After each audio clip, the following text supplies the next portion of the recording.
Bible in a minute. Genesis 17.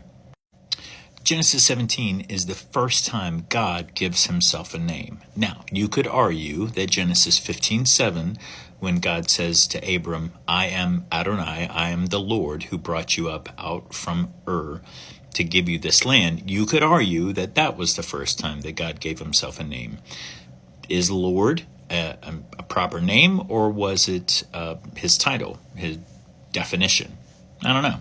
But here, Genesis 17, he definitely gives himself a name. For the very first time, he calls himself El Shaddai, God Almighty.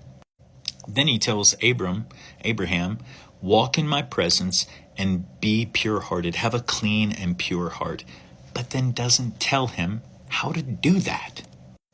He tells Abram that he was going to establish his covenant, which was the covenant of circumcision in this chapter, between Abram and all of the descendants that will follow Abraham. He repeats that this covenant is an everlasting covenant.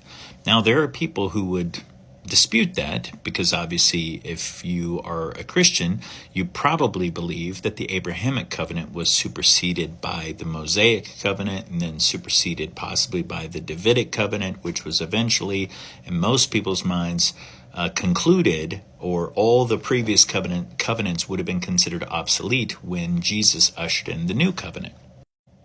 But then why would God use the term everlasting covenant if it's not an everlasting covenant?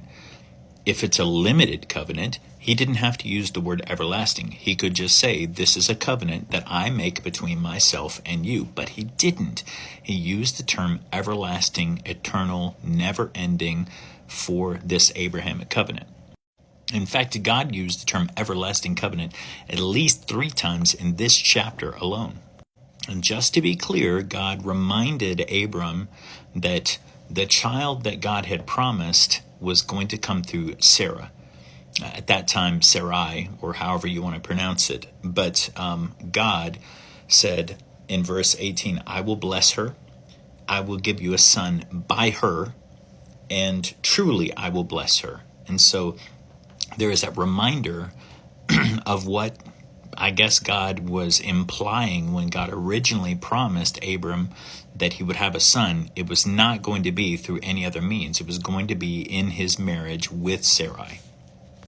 So how is Abram unlocking this favor of God? Well, he rejected idolatry and the polytheism that was known in that time, and he followed a God that was repeatedly appearing to him in physical form. Other places, it'll say God appeared to somebody in a dream, but here, repeatedly, God is showing up in a physical body and talking to Abram. And he's saying, walk before me, keep a pure heart, and crediting his faith in God's promise as righteousness.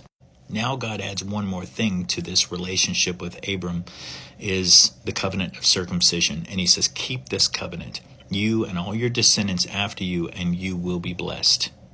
Now, why was this part of a covenant? Why did God require circumcision? That is a question that a lot of different answers are going to be proposed. But part of it, I think, was integrity. That if when Jews have the tassels on their clothes and someone cheats you in a deal, you know if it was a Jew versus a non-Jew because they have the tassels on their clothes.